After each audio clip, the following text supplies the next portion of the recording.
21 August grenade হামলা মামলায় আপিলেও খালাস তারেক রহমান। দেশে ফিরতে চাইলে সহযোগিতা দেবে সরকার, জানালেন পররাষ্ট্র উপদেষ্টা। শেখ হাসিনা ও জয়ের বিরুদ্ধে ইন্টারপোলের রেড অ্যালার্ট জারির ব্যবস্থা করতে পুলিশকে দুদকের চিঠি। GM কাদেরের দম্পতির বিদেশ যাত্রায় নিষেধাজ্ঞা। আইসিটি মামলায় চার্জ গঠনের পর অভিযুক্ত ব্যক্তি নির্বাচনে অযোগ্য, উপদেষ্টা পরিষদে অনুমোদন, ইসির কর্মব্যস্ততা। ডাকসু নির্বাচনে প্রকাশ্যে সহাবস্থান, আড়ালে সাইবার বুলিং। রাজশাহীতে ছাত্রীদের নিয়ে আপত্তিকর স্ট্যাটাস দেয়া মিলন ছাত্রদল থেকে আজীবন বহিষ্কার। আওয়ামী লীগ আমলে পাচার হয়েছে $234 বিলিয়ন, তথ্য TIB। চাপ দেওয়া হচ্ছে যুক্তরাজ্যকে, জানালেন ফ্রান্সোয়া ভ্যালেরিয়া।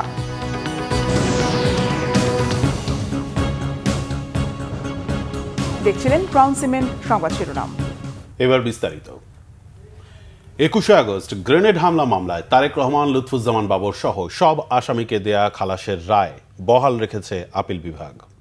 তবে এই মামলা পুনরায় তদন্ত করতে হাইকোর্টের দেয়া পর্যবেক্ষণ বাতিল করা হয়েছে। প্রধান বিচারপতি ডক্টর সৈয়দ রেফাত আহমেদের নেতৃত্বাধীন 6 সদস্যের বেঞ্চ বৃহস্পতিবার এই রায় ঘোষণা করেন।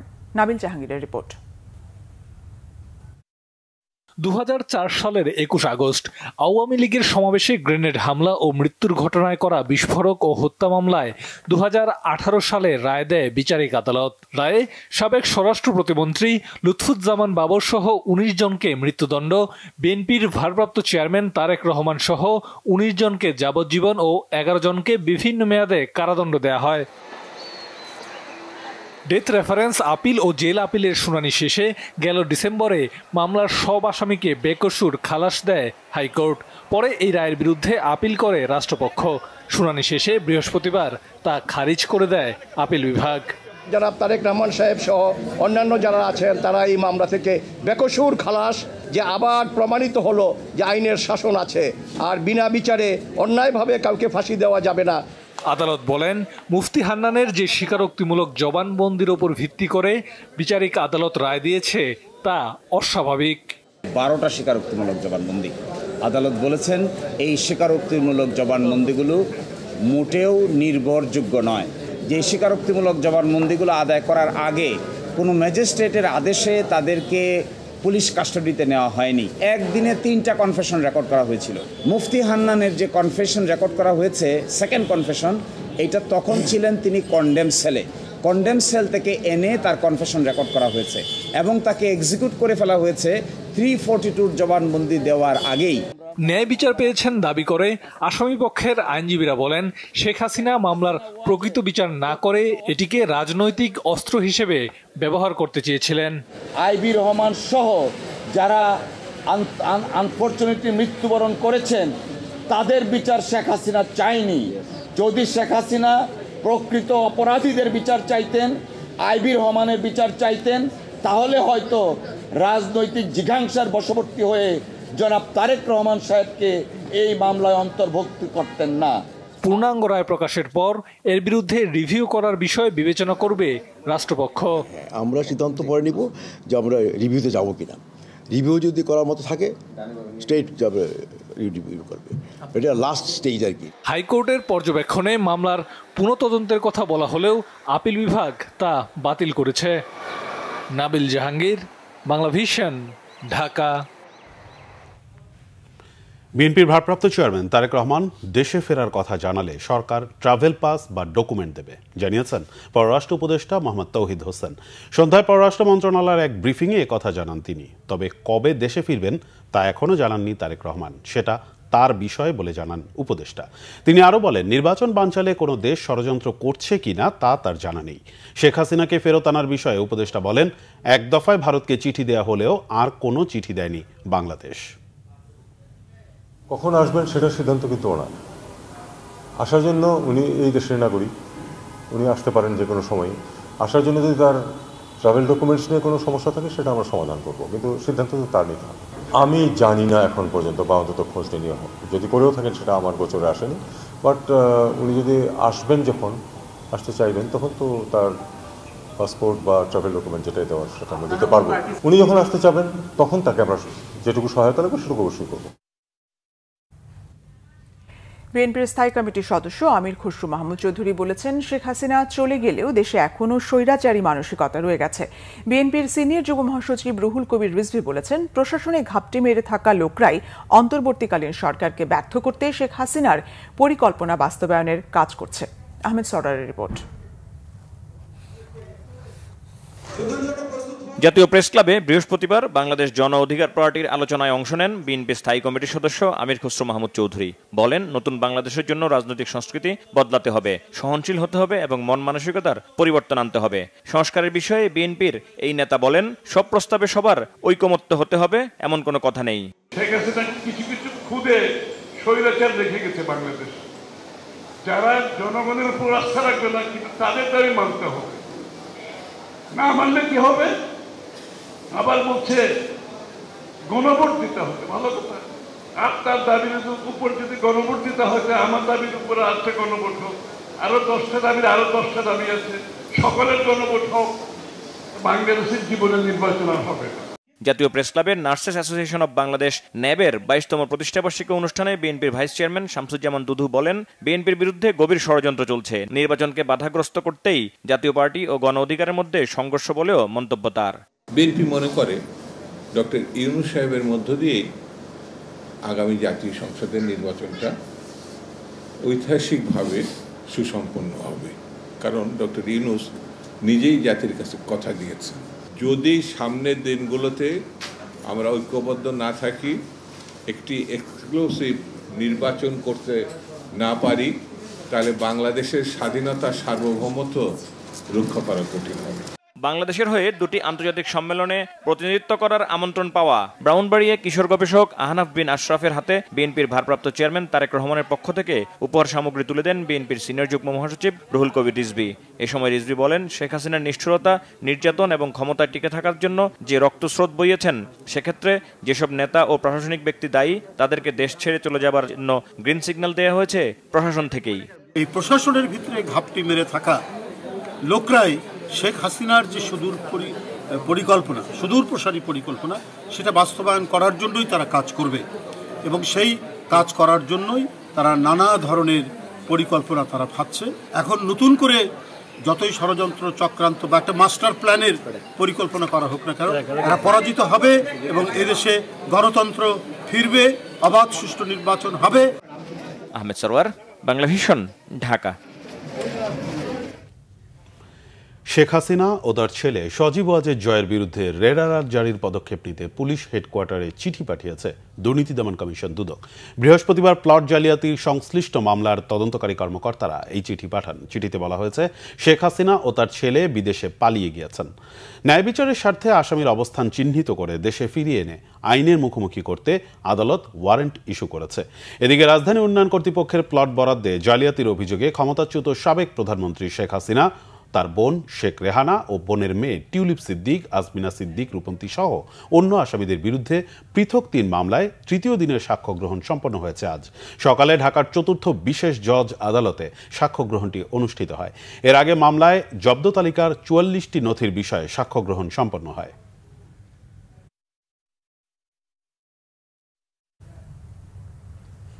জাতীয় পার্টির চেয়ারম্যান জিএম কাদের এবং তার স্ত্রী শেরিফা কাদেরের বিদেশ যাত্রায় নিষেধাজ্ঞা জারি করেছেন আদালত। দুর্নীতি দমন কমিশনের এই সংক্রান্ত আবেদনের পরিপ্রেক্ষিতে বৃহস্পতিবার ঢাকা মহানগর ভারপ্রাপ্ত সিনিয়র স্পেশাল জজ আদালতের বিচারক ইব্রাহিম মিয়া এই আদেশ দেন।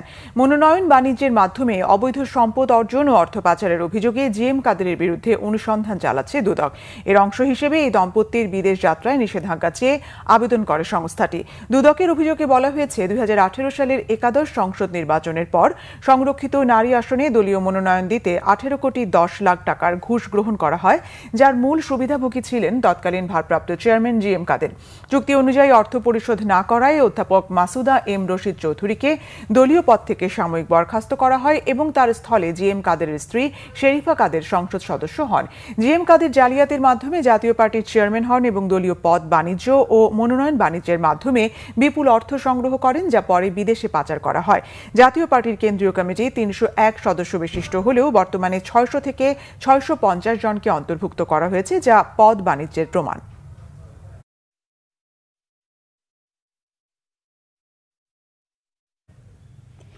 মানবতা বিরোধী আইসিটি অ্যাক্টের আওতায় কারো বিরুদ্ধে অভিযোগ গঠন বা চার্জ দাখিল হলে নির্বাচনে অংশ নিতে পারবেন না।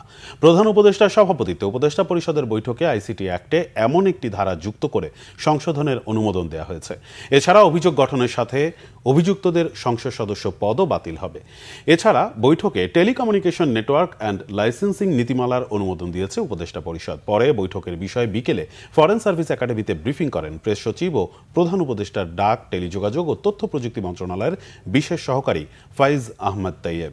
ফাইজ আহমেদ তাইয়েব জানান, নতুন পলিসিতে শুল্ক কমানোর মাধ্যমে ভয়েস ও ডেটার দাম কমিয়ে অবকাঠামো তৈরিতে আশাবাদী সরকার।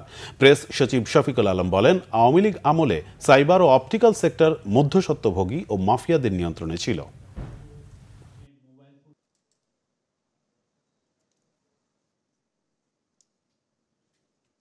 অধ্যাদেশটির মাধ্যমে ইন্টারন্যাশনাল ক্রাইমস ট্রাইব্যুনাল অ্যাক্ট 1973 এর নতুন সেকশন 20C যুক্ত করা হয়েছে। আনুষ্ঠানিক অভিযোগপত্র ফর্মাল চার্জ দাখিল হলে তিনি সংসদ সদস্য হিসেবে নির্বাচিত হওয়া বা বহাল থাকার অযোগ্য হবেন। একইভাবে তিনি স্থানীয় সরকার পরিষদ বা প্রতিষ্ঠানের সদস্য, কমিশনার, চেয়ারম্যান, মেয়র বা প্রশাসক হিসেবে নির্বাচিত হওয়া বা বহাল থাকার অযোগ্য হবেন। এমনকি প্রজাতন্ত্রের চাকরিতে নিয়োগ পাওয়া বা অন্য কোনো পাবলিক অফিসে অধিষ্ঠিত হওয়ারও অযোগ্য হবেন। এই নীতিমালার মাধ্যমে প্রতিযোগিতামূলক টেলিযোগাযোগ ব্যবসা সম্প্রসারণ করে ভয়েস কল এবং ডেটা অর্থাৎ ইন্টারনেট এবং ডেটাকে সাধারণ মানুষের গ্রাহক হিসাবে আমাদের নাগরিকদের ক্রয় ক্ষমতার ভিতরে নিয়ে আসার একটা দীর্ঘমেয়াদী পরিকল্পনা সূচিত হয়েছে। গণমাধ্যমের সঙ্গে কমিশনের দীর্ঘদিনের আস্থার সংকট রয়েছে দাবি করে নির্বাচন কমিশনার আনোয়ারুল ইসলাম সরকার বলেছেন, আস্থার সংকট দূর করা জরুরি। সকালে নির্বাচন কমিশন ভবনে সাংবাদিকদের সঙ্গে মতবিনিময় সভায় এমন মন্তব্য করেন তিনি। আগামীতে স্বচ্ছ নির্বাচনের জন্য গণমাধ্যমের সহযোগিতা চায় নির্বাচন কমিশন। নির্বাচনে কোনো ধরনের অন্যায়কে প্রশ্রয় দেয়া হবে না মন্তব্য করে তিনি বলেন, অবাধ, নিরপেক্ষ ও স্বচ্ছ নির্বাচন হবে আগামীতে। সভায় নির্বাচন কমিশনার তাহমিদা আহমেদ বলেন, স্বচ্ছ নির্বাচন করতে হলে তা খোলা মাঠে করতে হবে, এমন মানসিকতা গড়ে তোলায় গুরুত্ব দেন তিনি।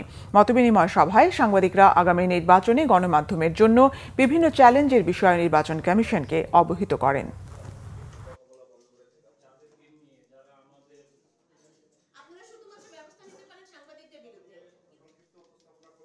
সবচেয়ে মুশকিল হয়ে গেল কি, আমি, আপনি, আপনারা সবাই মিলে কেউ কিন্তু আস্থার জায়গায় নাই। আমি আস্থার জায়গায় আসি, আমি দাবি করি না।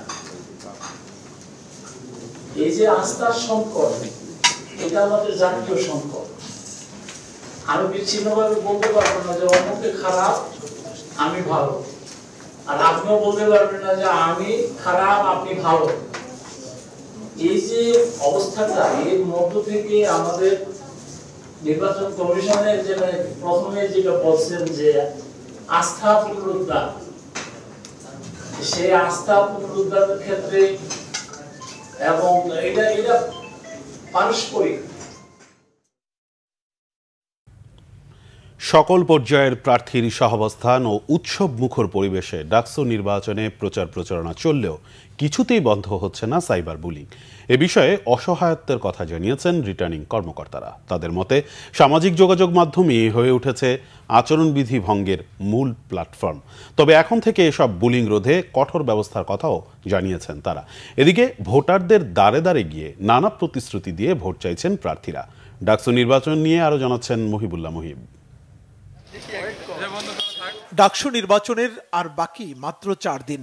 প্রচার প্রচারণার শেষ দিন 7 সেপ্টেম্বর। তাই প্রার্থীদের ব্যস্ততা ভোটারদের মন জয়ের সীমাহীন প্রচেষ্টায়। ক্যাম্পাস চষে বেড়াচ্ছেন ছাত্রদল, ছাত্র শিবির, ছাত্র অধিকার পরিষদ সহ বিভিন্ন প্যানেলের প্রার্থীরা দিচ্ছেন নানা প্রতিশ্রুতি। ঢাকা বিশ্ববিদ্যালয়ের জন্য কয়েক হাজার কোটি টাকার বাজেট হয়েছে, কিছুদিন আগে মাস্টার প্ল্যান হয়েছে, এটা আমরা সকলেই অবগত। কিন্তু অত্যন্ত দুঃখের বিষয় যে সেই মাস্টার প্ল্যানটি কোনো পারফেক্ট মাস্টার প্ল্যান নয়।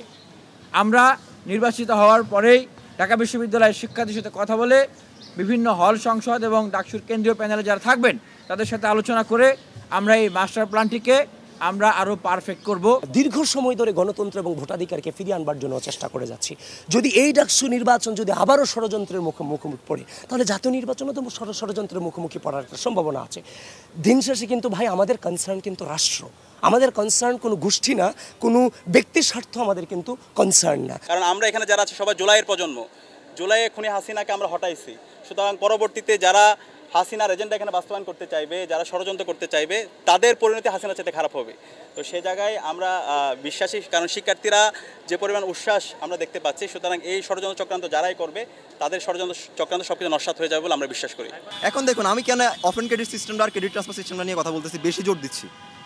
24 পরবর্তী সময়ে ডাকসুটা হচ্ছে আমাদের কণ্ঠস্বর, আমাদের হচ্ছে যে নতুন করে ক্যাম্পাসটাকে স্বপ্নের ক্যাম্পাস বিনির্মাণের একটা সুযোগ। ডাকসু নির্বাচনকে ঘিরে অতীতের মতো উত্তপ্ত পরিস্থিতি নেই ক্যাম্পাসে। সৌহার্দ্য আর সহাবস্থানের এমন প্রচারণায় খুশি সাধারণ শিক্ষার্থীরাও।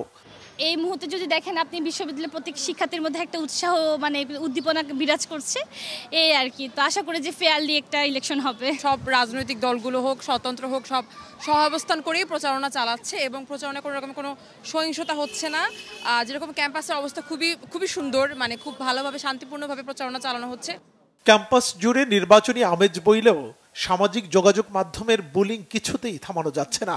তাই প্রশাসনের স্পষ্ট ঘোষণা, প্রয়োজনে মামলা করে হলেও এসব বুলিং ঠেকাবেন তারা।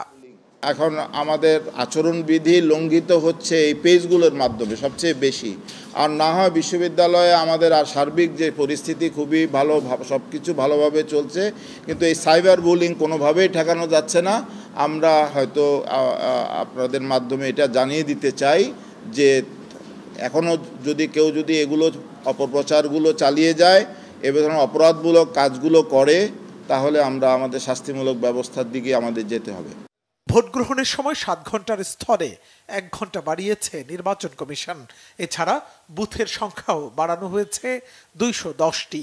4 দিন নয়, কেবলমাত্র ডাকসু নির্বাচনের দিনই বন্ধ থাকবে ঢাকা বিশ্ববিদ্যালয়ের ক্লাস পরীক্ষা। মুহিবুল্লাহ মুহিব, বাংলা ভিশন, ঢাকা। ডাকসুতে এজিএস পদে স্বতন্ত্র প্রার্থী মহিউদ্দিন রনির বিরুদ্ধে সাইবার আইনে মামলা হয়েছে। শাহবাগ থানায় ঢাকা কলেজ শাখা ছাত্রদলের পক্ষ থেকে এই মামলাটি করা হয় বলে জানিয়েছেন মহিউদ্দিন রনি।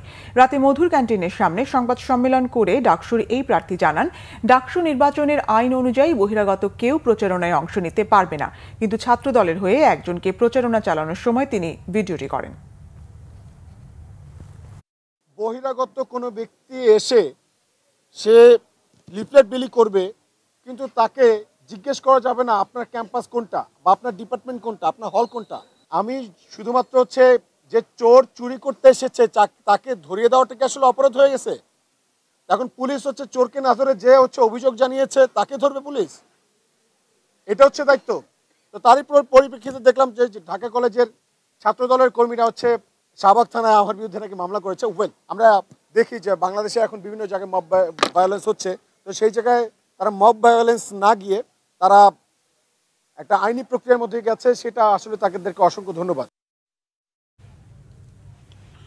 রাজশাহী বিশ্ববিদ্যালয়ের জুলাই 36 সালে রাত 11টার পর প্রবেশ করা ছাত্রীদের নিয়ে ফেসবুকে আপত্তিকর মন্তব্য করা ছাত্রদল নেতা আনিসুর রহমান মিলনকে আজীবনের জন্য বহিষ্কার করেছে বিশ্ববিদ্যালয় শাখা ছাত্রদল। সকালে বিশ্ববিদ্যালয় শাখা ছাত্রদলের দপ্তর সম্পাদক নফিউল ইসলাম স্বাক্ষরিত এক সংবাদ বিজ্ঞপ্তিতে তথ্য জানানো হয়। বিশ্ববিদ্যালয় ছাত্রদলের সভাপতি সুলতান আহমেদ রাহি জানান, অভিযুক্ত ছাত্রের বিরুদ্ধে মামলা করা হচ্ছে। এদিকে আপত্তিকর মন্তব্যের প্রতিবাদে বিক্ষোভ করেছে জুলাই 36 হলের ছাত্রীরা। বুধবার রাত 11:15টার দিকে হলের সামনে অবস্থান নিয়ে তারা 3 দফা দাবিতে বিক্ষোভ শুরু করে। এ সময় ছাত্রীরা ইফটিজারের ঠিকানা এই ক্যাম্পাসে হবে না বলে নানা স্লোগান দিতে থাকে।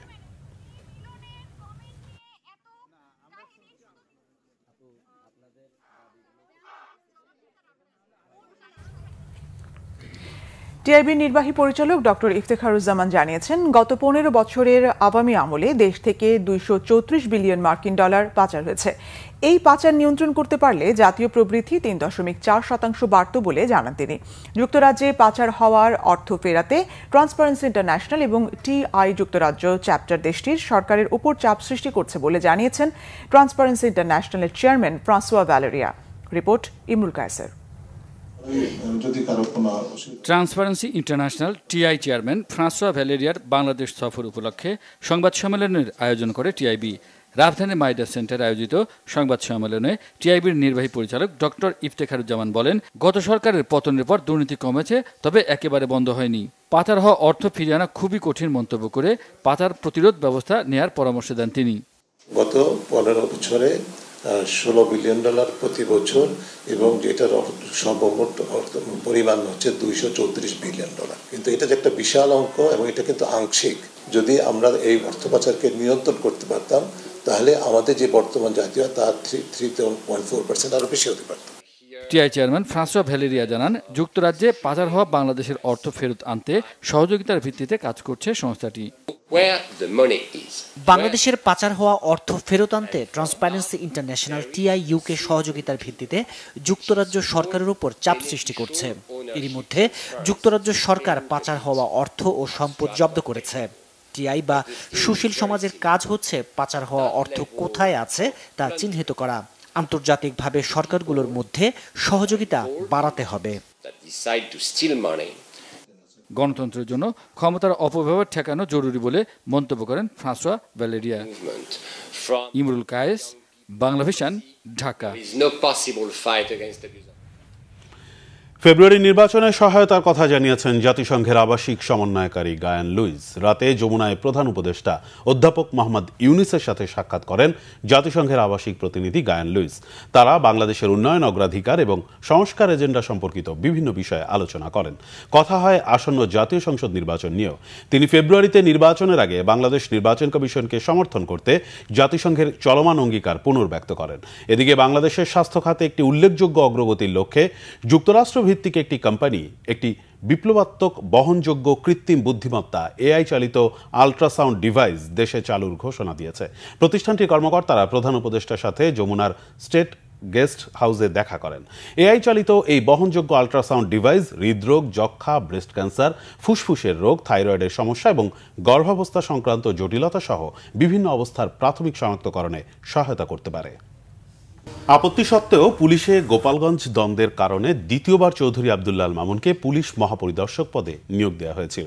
এমনকি আইজিপি হিসেবে যখন ফের চুক্তিভিত্তিক নিয়োগ দেওয়া হয় তখন তাকে আর নিয়োগ না দিতে তৎকালীন প্রধানমন্ত্রীর মুখ্য সচিবকে অনুরোধ করেছিলেন তিনি।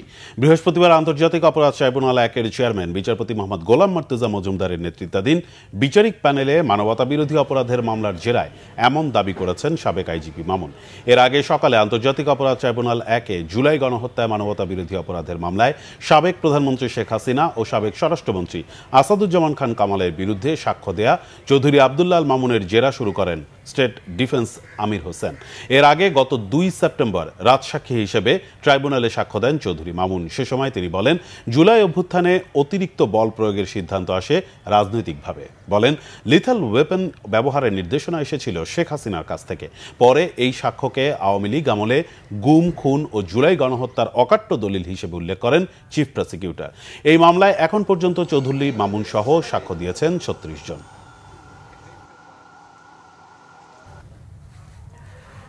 যতক্ষণ নির্বাচন না হবে ততক্ষণ নির্বাচন নিয়ে আশঙ্কা থেকে যাবে বলে মনে করেন বিএনপির স্থায়ী কমিটির সদস্য গয়েশ্বর চন্দ্র রায়।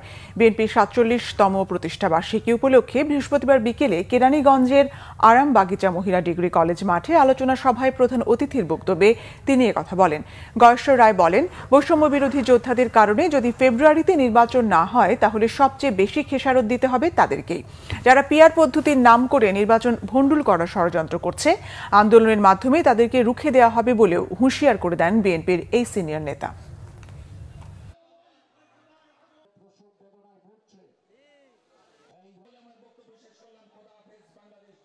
যারা নাকি বৈষম্য বিরোধী আন্দোলন করছেন তাদেরকে লাখোবার সেলুট জানাবো। তারা জাতি যেমন শ্রেষ্ঠ সন্তান মুক্তিযোদ্ধারা, তারাও প্রশংসার দাবিদার, তাদেরকে অবশ্যই আমরা সম্মান করব। বিরুদ্ধে যাক, আপত্তি নাই। শুধু তাদের একটা কথা বলবো, যদি নির্বাচন না হয় তোমাদের ছোটখাটো দাবির কারণে, তাহলে সবচেয়ে বেশি খেসারত তোমরা দিবা। দেশের প্রতিটি শিক্ষা প্রতিষ্ঠানকে রাজনীতিমুক্ত রাখার আহ্বান জানিয়েছেন মহিলা দলের সভাপতি আফরোজা আব্বাস। বলেন, স্কুল হচ্ছে শিশু কিশোরদের শিক্ষার জায়গা, এখানে তারা জ্ঞান আহরণ করবে। বৃহস্পতিবার রাজধানীর কদমতলা পূর্ব বাসাবো স্কুল অ্যান্ড কলেজের বার্ষিক পুরস্কার বিতরণ অনুষ্ঠানে প্রধান অতিথির বক্তব্যে আফরোজা আব্বাস এসব কথা বলেন। তিনি বলেন, সরকারে যেই আসুক, যেই থাক না কেন, শিক্ষা প্রতিষ্ঠান শিক্ষার্থীদের মাঝে শিক্ষার আলো ছড়াবে। সেখানে কোনো রাজনৈতিক কর্মকাণ্ড পরিচালনা না করতে অভিভাবক ও শিক্ষকদের প্রতি আহ্বান জানান তিনি। শিশু কিশোরদের পড়ালেখায় মনোনিবেশ করার আহ্বান জানান মহিলা দলের সভাপতি। শিক্ষার্থীদের সন্তান সমতুল্য মনে করে পাঠদানে শিক্ষকদের প্রতি আহ্বান জানান তিনি।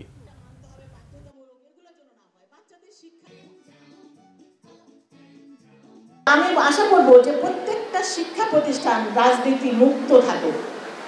মানে আগে যা হয়েছে অনেক অনিয়ম হয়েছে, মানে এটা করতেই হবে বাধ্যতামূলক, এটা মানতে হবে বাধ্যতামূলক, এগুলো যেন না হয়। বাচ্চাদের শিক্ষার জায়গা, বাচ্চারা শিখবে, এখানে কোনো রাজনীতি থাকবে না। সরকার যেই আসুক যেই যাক, শিক্ষা প্রতিষ্ঠানের মতোই থাকবে। বাংলাদেশ সাংবাদিক কল্যাণ ট্রাস্টের উদ্যোগে 2025-26 অর্থ বছরের প্রথম পর্যায়ে 320 জন সাংবাদিকের মাঝে 2,10 কোটি টাকার কল্যাণ অনুদান বিতরণ করা হয়েছে। অনুদান প্রাপ্তদের মধ্যে মৃত্যুবরণকারী সাংবাদিক পরিবার রয়েছে 15টি। বৃহস্পতিবার রাজধানীর তথ্য ভবনে ডিএফপির অডিটোরিয়ামে আয়োজিত অনুষ্ঠানে কল্যাণ অনুদানের চেক বিতরণ করা হয়। অনুষ্ঠানে তথ্য ও সম্প্রচার মন্ত্রণালয়ের সচিব মাহবুবা ফারজানা বলেন, প্রতিষ্ঠার পর থেকে এ পর্যন্ত কল্যাণ ট্রাস্ট থেকে সাংবাদিকদের মাঝে মোট 54,81,76,000 টাকার অনুদান বিতরণ করা হয়েছে। তিনি আরো বলেন, সাংবাদিকদের স্বাস্থ্য সেবায় সহযোগিতা দেওয়ার বিষয়েও সরকার কাজ করছে। তথ্য ও সম্প্রচার মন্ত্রণালয়ের পক্ষ থেকে সাংবাদিকদের সার্বিক সহযোগিতার আশ্বাস দেন তিনি। বাংলাদেশ সাংবাদিক কল্যাণ ট্রাস্টের ব্যবস্থাপনা পরিচালক মোহাম্মদ আব্দুল্লাহ সভাপতিত্বে অনুষ্ঠানে আরো বক্তব্য রাখেন গণযোগাযোগ অধিদপ্তরের মহাপরিচালক ফায়জুল হক, প্রেস ইনস্টিটিউট বাংলাদেশের মহাপরিচালক ফারুক ওয়াসিফ ও সাংবাদিক কল্যাণ ট্রাস্টের ট্রাস্টি বোর্ডের সদস্য শাহিন হাসনাত।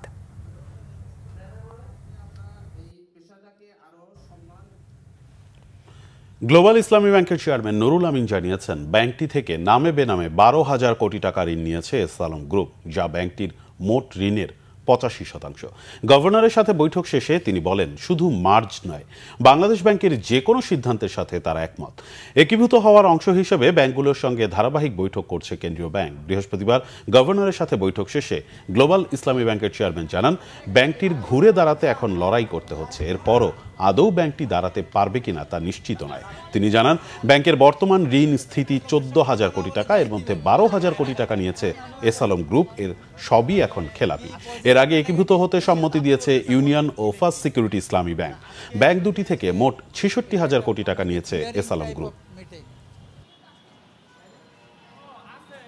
আমরা যে কোনো একটা রেজুলেশনে সম্মতি দিয়েছি, যদি ক্যাপিটালাইজ করেন, সরকার টাকা দেন বা সেন্ট্রাল ব্যাংক টাকা দেন, তাহলে এককভাবে আমরা স্ট্যান্ড অ্যালোন দাঁড়াতে পারবো কিনা সেটা তুলে ধরা হয়েছে। এখন বিচার বিবেচনাটা ওনারা করবেন। এখানে যে রিজলিউশন, সেটার সঙ্গে আমরা একমত। সেটা কি মার্জার না অ্যাকুইজিশন নাকি ডিক্যাপিটালাইজেশন না অন্য কোনো কিছু, দ্যাট ইজ ইম্পর্টেন্ট। তবে আপনারা নিশ্চিন্ত থাকেন, আমানতকারীরা ক্ষতিগ্রস্ত হবে না, চাকরিজীবীরা ক্ষতিগ্রস্ত হবে না, এবং এই ব্যাংকগুলো চালানোর জন্য সরকার, বাংলাদেশ ব্যাংক মিলে এই আমানতকারীদের জন্য এই স্বার্থে এই কাজগুলো করবে। আরো কিছু খবর নিয়ে এখন একটি ডেস্ক রিপোর্ট।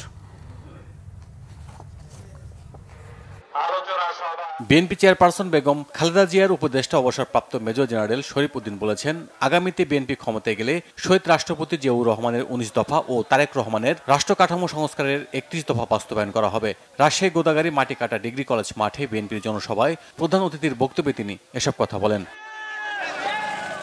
বিএনপির যুগ্ম মহাসচিব সৈয়দ ইমরান সালে প্রিন্স বলেছেন, গ্রামগঞ্জে নির্বাচনী হাওয়া বইতে শুরু করেছে।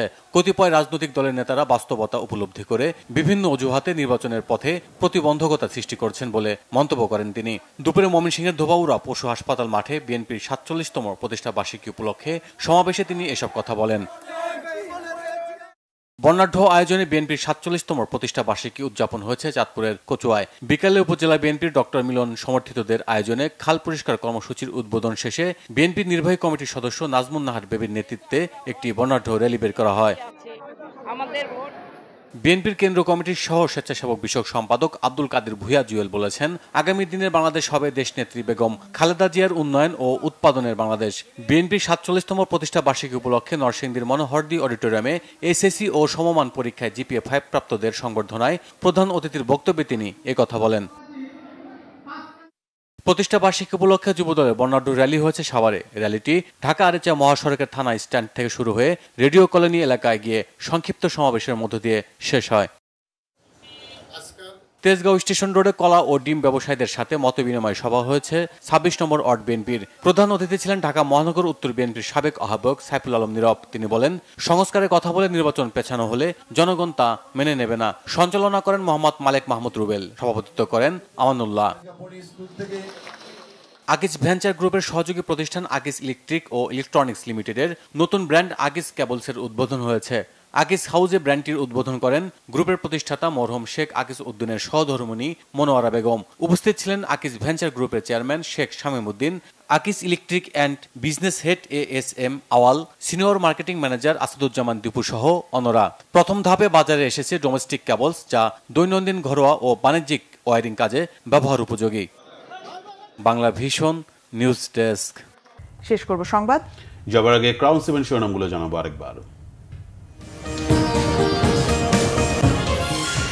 21শে আগস্ট গ্রেনেড হামলা মামলায় আপিলেও খালাস তারেক রহমান। দেশে ফিরতে চাইলে সহযোগিতা দেবে সরকার, জানালেন পররাষ্ট্র উপদেষ্টা। শেখ হাসিনা ও জয়ের বিরুদ্ধে ইন্টারপোলে রেড অ্যালার্ট জারির ব্যবস্থা করতে পুলিশকে দুদকের চিঠি। GM কাদের দম্পতির বিদেশ যাত্রায় নিষেধাজ্ঞা। আইসিটি মামলায় চার্জ গঠনের পর অভিযুক্ত ব্যক্তি নির্বাচনে অযোগ্য, উপদেষ্টা পরিষদে অনুমোদন, ইসির কর্মব্যস্ততা।